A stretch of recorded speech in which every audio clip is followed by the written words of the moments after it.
네, 자리가 많이 남아서 빨리빨리 해야 되겠네. 해당장 야이로는 지금 금방 죽은 12세 된 자기 외동딸의 몸에 손을 얹어주소서라고 예수님 앞에 이렇게 청원을 했는데, 히브리인들은 높은 자에게 축복을 받을 때 축복하는 자는 아랫사람의 머리에 손을 얹고 안수하며 기도했던 데서 후일 안수라는 종교의식이었는데, 왕, 대제사장, 선지자들을 세울 때는 하나님의 사람이 그의 머리에 손을 얹고 기도함으로 일반화된 축도의 종교의례입니다. 가버나움 해당장 야이로의 급한 요청을 받자마자 그를 따라가시는 모고 중에서 12세 된 야이로 외동딸이 방금 죽었다는 소식을 들었으며, 동시에 12년을 혈루증, 구약성경에는 유출병이라고 되어 있죠. 을 앓던 여자가 메시아의 겉옷가에 뒤로 와서 손을 댔다. 이 말은 이 혈루증, 여인의 혈루증병이라는 것은 피부름을 하혈을 하는 그런 병으로서, 이것은 수치스러운 병이기 때문에 공개적으로 어떻게 치료를 받기 위해서 이렇게 공개적으로 자신을 드러내고 이렇게 할 수 있는 그런 처지가 아닌 병이다라는 거예요. 두 경우 모두 12년이라는 시간과 연관시킨 것은 이스라엘 12지파와 12사도의 때와 기한에 관련되는 완성의 수를 의도적으로 제시하여 이스라엘이 대대로 그렇게도 바라던 이스라엘 12지파가 신앙을 회복하는 오순절 신앙 회복을 반복할 것을 지금 암시하는 내용이다. 누가복음 8장 54절 56절 봅니다. 예수께서 아이의 손을 잡고, 이건 12세 된 소녀죠, 불러 이르시되 아이야 일어나라 하시니 그 영이 돌아와, 아이가 곧 일어나거늘, 이 영이 돌아와 곧 일어났다라는 말은 오순절 성령이 임했다, 그런 뜻과 같은 개념이에요. 일어났다는 건 부활됐다, 영이 부활된 거, 영적으로. 예수께서 먹을 것을 주라, 영이 살리는 것은 영이 죽은 무익하니라 그랬죠. 예수님이 구원을 하는 것은, 기초는 영을 살리는 거예요.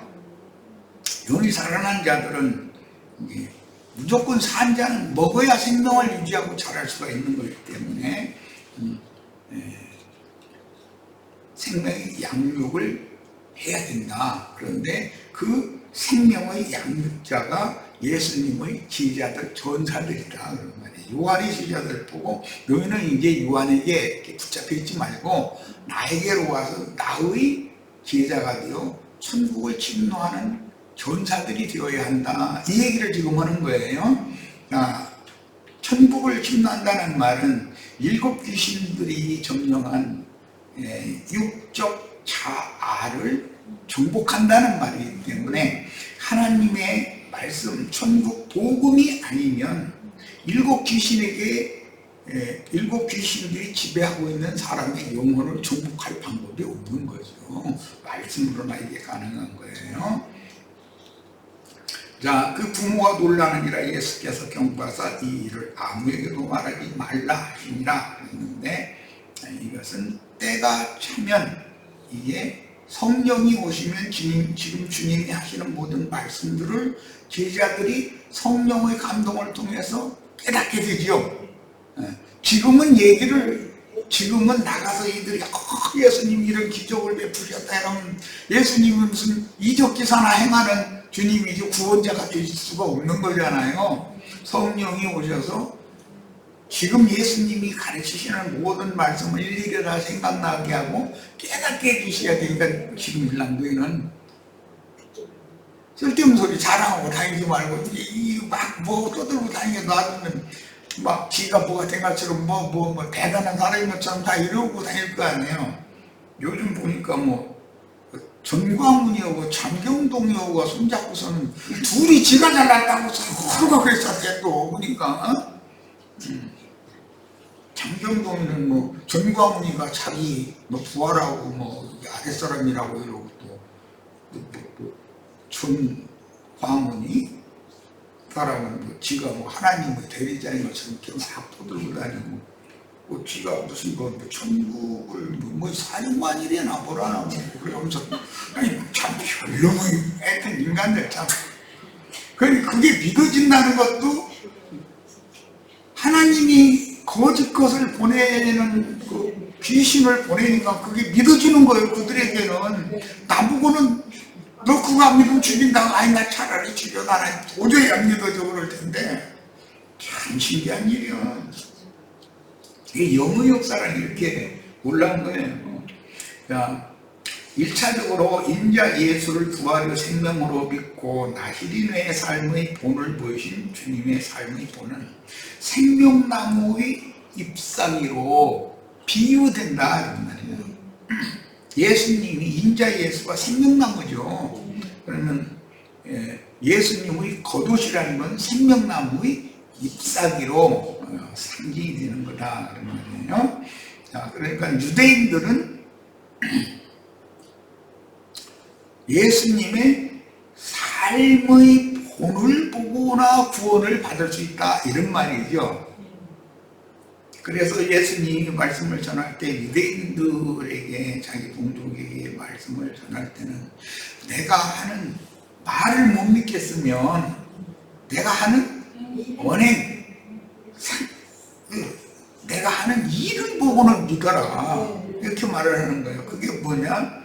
예수님의 겉옷가에 치렁치렁 매달고 다니는 옷수를 지금 달고 다니는 거예요. 그러면 혈루증 여기는 그 옷수를 만져야 산다 이거예요. 그런데 예수님이 가서 만져주는 게 아니라 그 여자가 와서 만져야 된다. 이게 이제 특징이죠. 동시에 회개하고 예수를 메시아로 믿은 해당장 야이로에 따른 겉으로는 죽었으나 영이 돌아와서 살아나는 것은 지금이 곧 구약 성경에 기록된 부활의 때이며 죽은 영이 살아나는 때이며 말이에요. 영생하는 새 생명을 얻는 때다라는 것을 암시해 줍니다. 자, 9장 20절 10대 동안 혈루증으로 앓는 여자가 그 성경을 이렇게 읽어보면 12살 된 소녀가 영이 들어와 살아나는 것과 12해 동안 혈루증으로 앓는 여자가 예수에 들어와서 그 겉옷 가를 만져가지고 혈루증이 치료받아도 구원을 얻는 이것이 섞여 있죠. 이렇게. 근데 이런 말씀은 영의 일들이기 때문에 그때 당시 오순절 성령을 받은 120명과 12사도들이 있는데 그 예루살렘 교회죠. 예루살렘 교회가 이방인의 구원을 위해서 소멸되잖아요. 성경에서. 그런데 그 기간이 12해 동안 혈루증을 앓는 여자가 된다 그런 말이에요. 그런데 이방에 충만한 게 차고 나면 혈루증을 치유받는 여인의 시대가 온다 그런 말이에요. 자, 계시록 22장 1절로 2절 여러 번 인용했는데 다시 봅니다. 또 그가 수정같이 맑은 생명수의 강을 보이니 하나님과 및 어린 양의 보좌로부터 나와서 길 가운데로 흐르더라. 거룩한 성 새 예루살렘의 중심에 생명강이 흘러가죠. 이건 창세기 2장에서 동산 중앙에서 강이 발원되어 가지고 동산을 적시고 땅이 사방으로 흘러간다 이렇게 되어 있죠. 그 말씀이 지금 예수님의 영에서부터 예수님의 심령이 우주 중심이죠. 영에서부터 나온 말씀이 영과 생명의 말씀인데 생명수가 온 천지 사방으로 지금 흘러가는 거예요. 그게 뭐죠? 복음 전파를 통해서나 이게 되는데 이것을 가나안 땅 정복 전쟁으로 상징을 한다 그런 말이에요. 가나안 땅은 죽어서 가는 천당이 아니고 7 귀신들이 이미 점령하고 있는, 가나안 7 족속이 이미 점령하고 있는 저주받은 땅이라. 이 땅을 살려서 땅을 회복시켜야 된단 말이에요. 좋은 땅으로. 그것이 복음 전파다. 이것은 말씀으로나 할 수 있는 영적 전쟁으로나 해결되는 문제다, 이런 말이에요.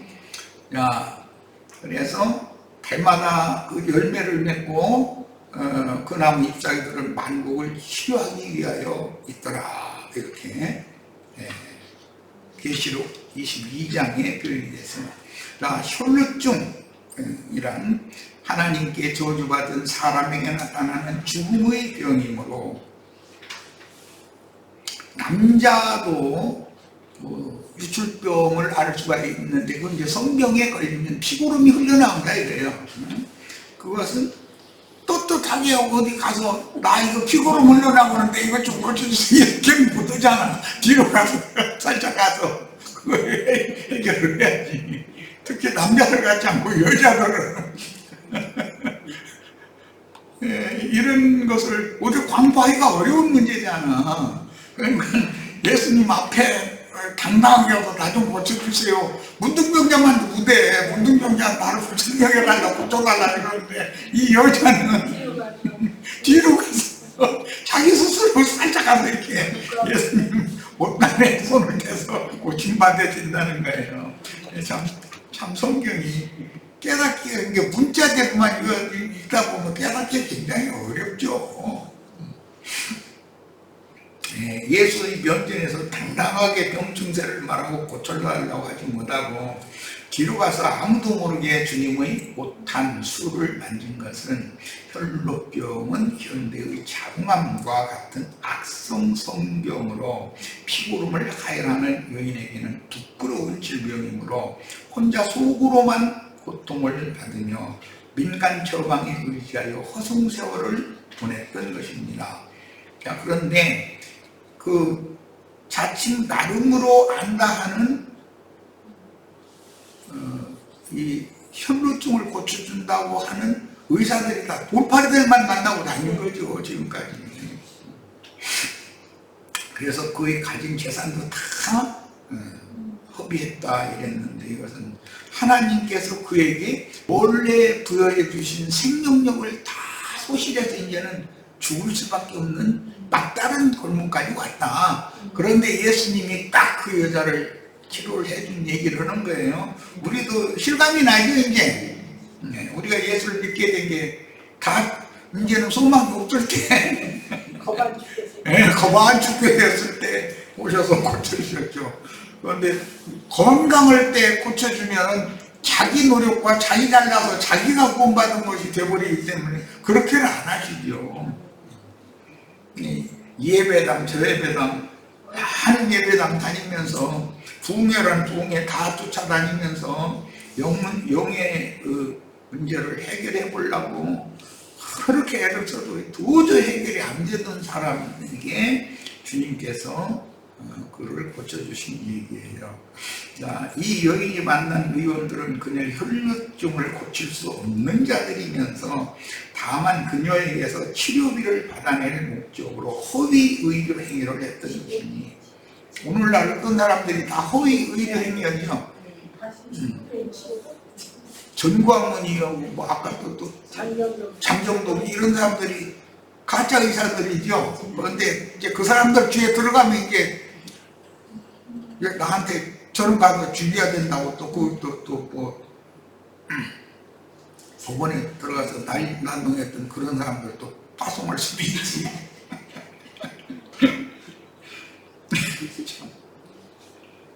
우리는 그런 게 아무리 믿으려고 해도 그게 안 믿어지잖아요. 그러니 이게 비밀이라는 거예요. 믿음은 모든 사람의 것이 아니고, 거짓 것이 믿어지는 것도 비밀이잖아요. 진리가 믿어지는 것도 비밀이고. 그녀의 병을 고쳐주지도 못하면서 있던 재산을 다 먹어버린 돌팔이 의원들은 두말할 필요도 없이 자칭 유대인의 회당에 속한 지도자들이며, 그들 중에는 요한이 가장 능력이 있는 의원이었으나 그 역시 종교성이 아직 많이 남아있기 때문에 예수님에게 가서 완전한 대로 나가는 새로운 가르침을 요한의 제자들이 지금부터 받아야 된다고요. 그러면 주님의 제자가 되면 그들이 이방인 시대 전 기간에 주님이 파송하신, 성령이 파송하신 종들이 되어져서 천국을 침노하는 전쟁을 앞서서 수행할 수 있게 된다, 그런 말이에요. 이제 이방일 때가 끝나면 그들이 약속으로 받은 기업을 차지하러 돌아오는 거죠. 유대 종교의 관념에서 완전히 벗어나지 못한 요한의 제자들은 외모로 사람을 판단하는 관념이 깊어서 전능한 의원이신 주님과 자신들의 스승인 요한을 비교하면서 예수님을 요한보다도 낮은 수준의 한 종교 지도자인 한 선지자들 중에 하나다, 이렇게 생각하고 있는 거예요. 그분이 전능한 하나님이고 메시아라고 믿지를 않는 거예요. 그래서 예수님이 가르치는 가르침 이렇게 들어보면 우리 목사님이 하는 말과 똑같은 말이구만 이래버려. 그래서 사실은 그게 전혀 내용이 다른데, 이런 원인은 아마 예수님이 요한에게 가서 요한이 물침례를 받았기 때문일 것인데, 예수님이 침례 사역을 시작했는데도 요한이 경쟁적으로 침례 사역을 계속한 것이 원인이 되어 요한의 제자들이 교만해져서 메시아이신 예수님, 그분이 유일한 참 하나님인 사실을 알아보지 못한다 이거예요. 자신의 스승과 동료에 있는 한 선지자인 것이다, 이렇게 생각하고, 그런데 자신의 선생님만큼은 못 가르치지. 왜? 아니, 이 사람 문둥이 집에도 가고 세지 집에도 가고 장녀 집에도 가고, 아니 뭐 음식만 차려주면 먹고 마시는 것에 아주 그냥, 그러니 자기 선생님은 절대 그렇게 않는데 이 불경한 사람인 거예요. 이 사람이 이상한 사람인 거죠. 요한은 외모로 사람을 판단하는 유대교의 관념이 남아있었고 제자들에게도 그 관념이 남아있었고, 주님은 그런 관념이 없다 이거예요. 거룩하지 않은 유대교 지도자들, 유대인들이나 세리나 장이나 문둥이나 다 똑같이 죄인이지 뭐 그 사람들은 특별한 사람들이 아니거든. 나를 몰라도 내가 어쩌겠으면 뭐예요? 다 죄인이죠. 지가 뭐야, 죄인이지. 전광훈이 한번 나는 왜 썼더라고.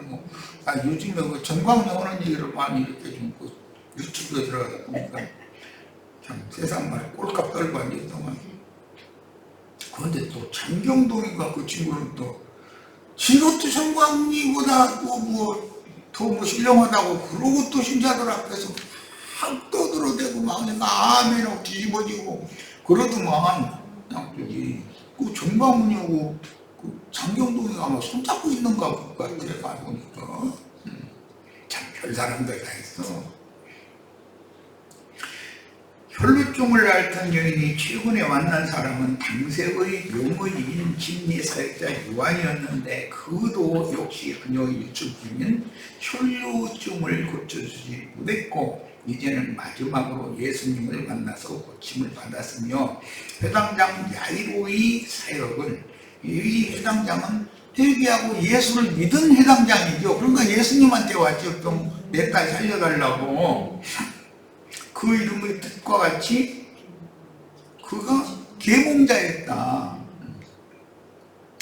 그래서 그의 딸이 12살이라는 것과 혈루증, 유출병을 앓는 여자가 12년이라는 기나긴 세월을 자기 질병을 고치기 위해 재산을 모두 허비하며 여러 의원을 찾아다녔으나 결국 병만 더 중하게 되어 이제는 죽는 수밖에 없는 지경에 다다랐을 때 예수님이 자기 앞에 딱 나타나니까 앞에 가서 나 좀 고쳐주세요. 너 무슨 병인데? 그러면 그 얘기해요. 꿀라는 자. 그러니까 뒤로 살짝 가서 이렇게 만졌다는 거예요.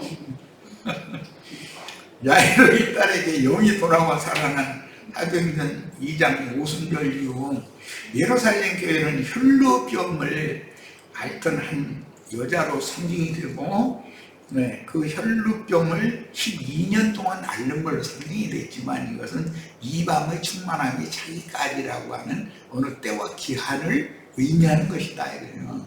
그래서 이방의 충만이 구원을 얻게 되면, 즉 가나안 땅 서한 정복 전쟁이 동결되게 되면 두 지파 반은 약속의 기업으로 다시 돌아와서 자기 기업에 안수할 수 있게 되는 때가 온다, 그런 말이에요.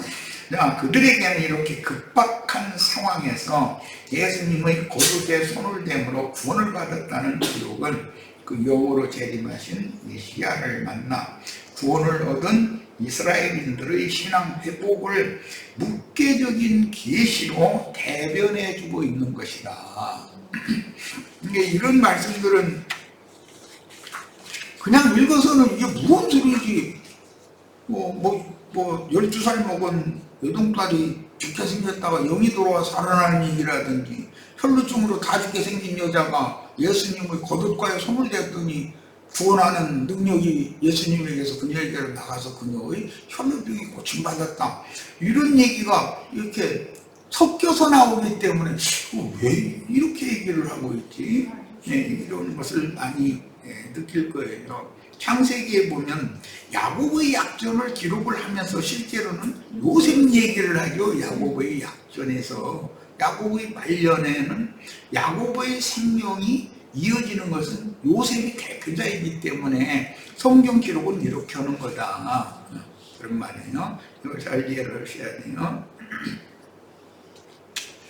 그 다음에 율법은 옷단의 뒤에 술을 만들어라고 명령하셨는데, 이는 옷단의 술을 보고 아까 여기 민수기 18장에서 읽은 것처럼 이스라엘 백성이 항상 여호와 하나님의 계명을 상기할 수 있도록 하기 위함이었으니, 인도자는 반드시 그 믿음의 결국, 옷단이라는 것은 삶의 종결,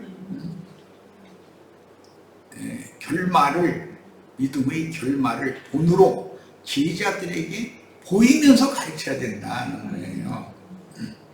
자, 참 나시린인 주님이 삶의 본을 보이신 의롭고 경건한 행실의 결국은 육신의 몸을 벗고 희곡은 세마포로 새 옷을 입고 하나님 아버지의 영광에 들어가는 신앙의 결국이죠. 그게 그런 것을 본으로 보이신 것이다. 자, 옷술은 믿음 생활의 결국 혼의 구원을 받으니라 라는 뜻으로 옷의 네 끝 부분인 양팔과 양발을 넣고, 또 이 목 부분 여기도 저기 옛날에 그 한국의 동정이라고 하는 것으로 이렇게 곁대죠. 네.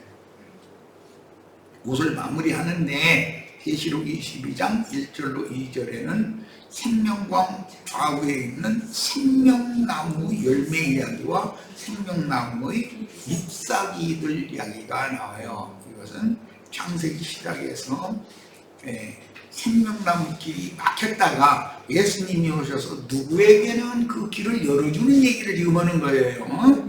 자, 12해 동안 혈루병을 앓던 여자가 예수님의 겉옷 가인 옷단의 술을 만진 것은 예수님의 헌신적인 삶, 헌신적인 삶은 율법에는 나시린의 삶이죠.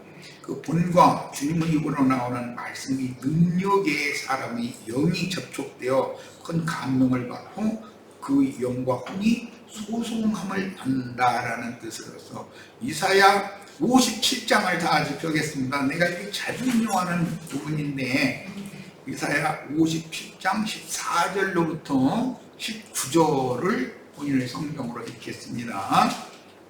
자, 이사야 57장입니다.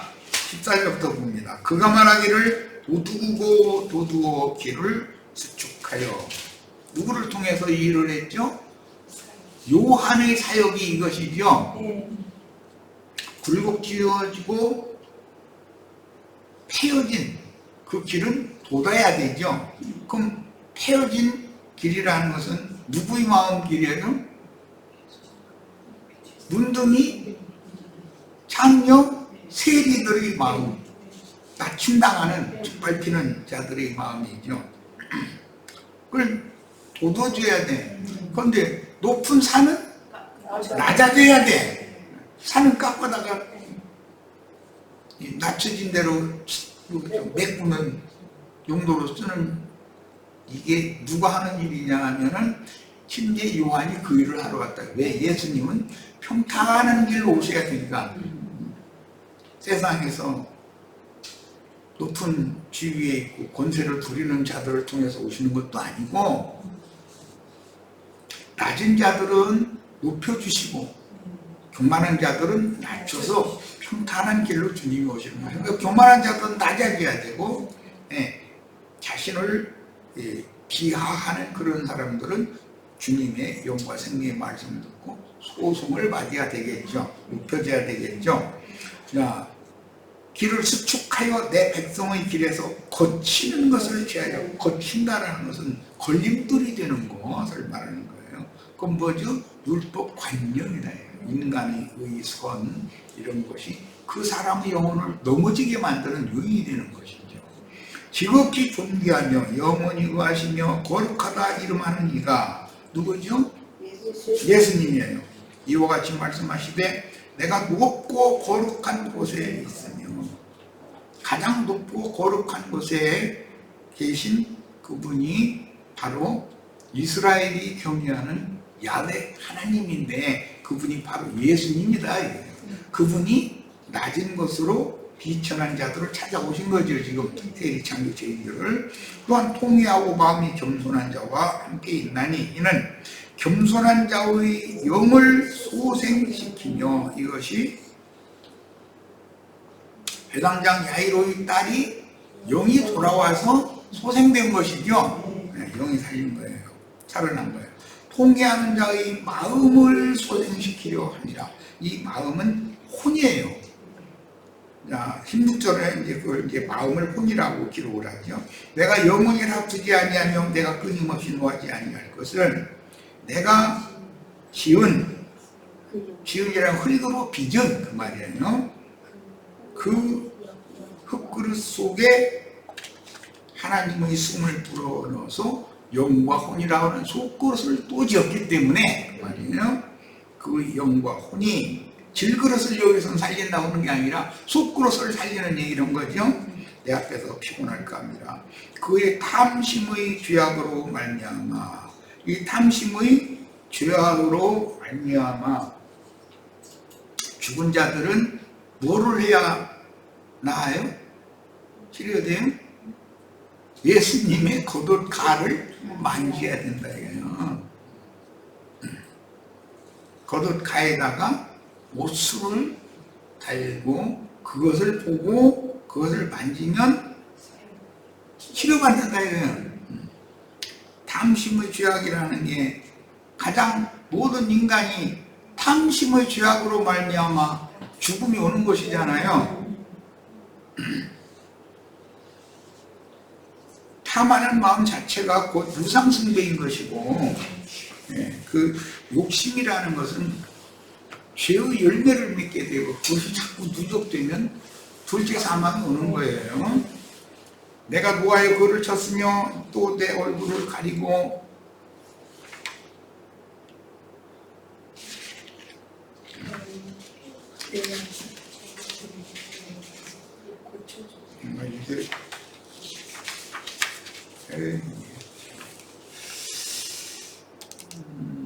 여기서 읽어야 되겠네. 인쇄가 안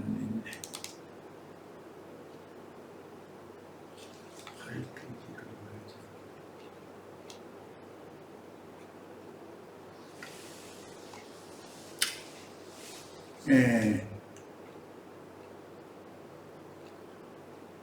그 탐심의 죄악으로 말미암아 내가 누가의 그를 쳤으며 또 내 얼굴을 가리고 누구하였으나 그가 아직도 빼역하여 자기 마음의 길을 걸어간다. 자기 마음대로 한다. 지 마음대로 하려고 그런다. 세상에 이렇게 표현하죠. 그게 뭐죠? 사실은 하나님 보실 때는 생명길로 올라가는 것이 아니라 사망의 길로 내려가는 것인데, 사람들은 제 고집대로 제 길로 그냥 가버리는 것이, 그게 자기는 그게 자유라고 생각할지 모르지만 하나님이 보실 때는 그게 하나님이 원하는 길이 아닐 수가 얼마든지 있는 거죠. 내가 그의 길을 보았은즉 그를 고쳐줄 것이라. 이게 죽음의 길로 간다, 그 말인데, 그를 인도하며 그와 그를 슬퍼하는 자들에게 위로를 다시 얻게 하리라. 입술의 열매를 창조하는 자, 이건 주님이 선포한 말씀은 그와 같이 역사상에 이룬다, 그런 의미죠. 여호와가 말한다. 먼 데 있는 자, 이방인들이요, 가까운 데 있는 자에게든지 평강이 있을지어다. 평강이 있을지어다. 가까이 있는 자들은 이스라엘 12집단이에요. 내가 그를 고치리라. 이게 지금 오늘 12해 동안 12살을 먹은 소녀 또는 12해 동안 혈루증을 앓던 여자가 고침받는 내용이다. 예언인 거죠. 주님의 새 말씀과 가르치는 말씀을 삶으로 적용하여 아버지께서 위임하신 그 사역을 위해 절대적이고도 온전히 헌신하신 참 다스린 예수님의 행위들을 통해서 그녀의 죽어가던 영혼이 새 생명력을 얻어 새롭게 소생되었다라는 뜻이다. 오늘 지금 우리가 나누는 말씀인 거예요. 이와 같이 요한의 제자들도 낡은 옷을 벗어던지고 새 천으로 새 옷을 지어서 입어야 하며, 묵은 술을 담는 낡은 가죽 부대로 상징되는 옛사람의 육적 자아를 벗어던져버리고 새 영과 새 마음으로 새로 지으심을 받은 새로운 창조물이 되어져서 예수 그리스도의 영, 새수를 담은 새부대가 되어져야 술도 투대도 영원히 보존될 수 있다는 말씀이라는 거예요. 자, 오늘 이제 여기까지 해서 마태복음 9장 2번 자료는 마치고 다음번에는 토요일 날 마태복음 마무리 단락 말씀까지, 이 말씀에 이어지는 내용이니까 말씀을 다시 자료를 해드리도록 하겠습니다. 자, 오늘 집회 모두 마칩니다. 네, 마칩니다.